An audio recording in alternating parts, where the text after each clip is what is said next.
Gotta love the kitty. Wheezy wheezy kitty. Hey guys, this is Alisha Costanzo and welcome back to my channel, and today we are doing episode 2 of our poetry series. I rolled Write 5 Haikus in my writing game board. So to do that, before I did that, I checked out what the haiku was, and I'm going to read some of what I found to you guys. Just to give a little history about what the haiku started as, how the forms changed, and how we're going to apply that to writing some haikus. Okay, the haiku originated in Japan, of course, during the Heian period, since society required one to be able to recognize and appreciate and recite Japanese poetry. Short forms like the tanka became popular over long forms, which are the choka. I think I'm pronouncing these things right. Yet, rigid lifestyles required that every poem take a specific form, so they approved the 5-7-5 triplet followed by a 7-syllable couplet, and this was the Japanese equivalent to Shakespeare's iambic pentameter in England. Linked verses, or linked verse poems, known as the regna, who knows if I'm actually pronouncing this right, and chain-linked verse, kusari no I'm going to put it up here so you can see what I'm talking about. They were the most popular amongst the elite. However, the mid-16th century brought the rise of a peasant poetry and a rebirth of a lighter and more airy tone called the haikai, but later renamed the renku.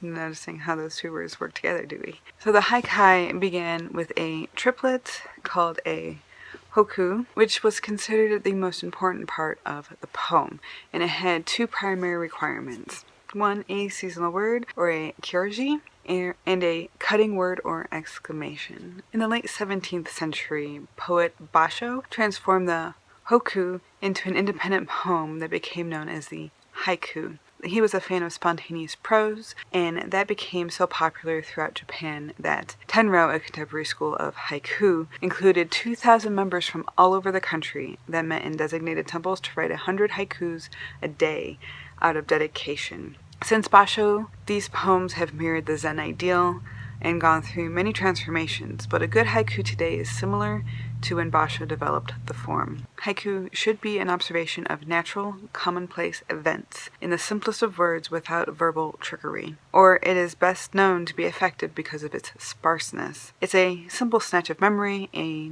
non-fiction observation, used as shorthand to help remember events. Most are written in present tense, in ordinary language, and work best when two images spark off of each other. They should include one or more of the senses beyond sight, since they don't tell or simply describe. Instead, they allow the reader to enter the poem in their own way. So here are some notable examples of haiku. Hokushi was another famous Edo period, or the 1603 to 1868 Japanese haiku poet, and this is one of his poems. I write, erase, rewrite, erase again, and then a poppy blooms. Zen monks also traditionally write one last haiku before they die. Gozan wrote this in 1789 when he was 71.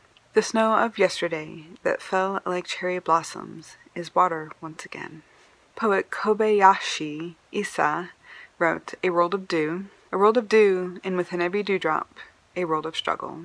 And Natsumi Soseki wrote over the wintry, forest winds howl and rage, with no leaves to blow. You notice how beautiful the imagery is and the kind of feeling you get from these haiku, and that's what we're going to try to replicate. So I was challenged to write 5 this month. Let's practice some of our own.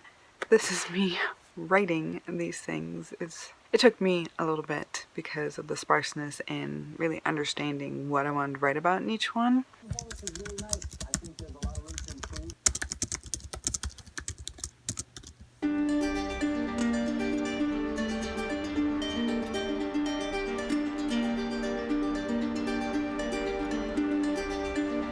Let's give this a go. I'm going to read you my 5 haiku. Number 1. Long shoots of green sway under the violet sky. Mushroom clouds bloom. Maybe not so peaceful, but you know. 2. Tink, spreadle, tonk, bonk. Foam gathers against metal. Sweetened paper drinks. That one's about work. Number 3. Metal swooshes through sweet air and strong knotted wood. burning off anger. That one's from my story. Number 4. Wind gusts hard threats against warped plastic siding with nightmarish rattling. That's about the wind in my house. And number 5. Gold foiling reflects calling for the scratching pen on fresh white paper. It's definitely my craving to journal something. Are they great?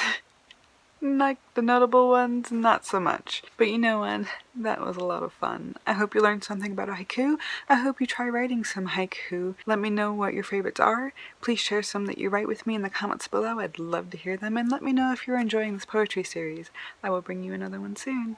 Thanks for watching, guys. Bye!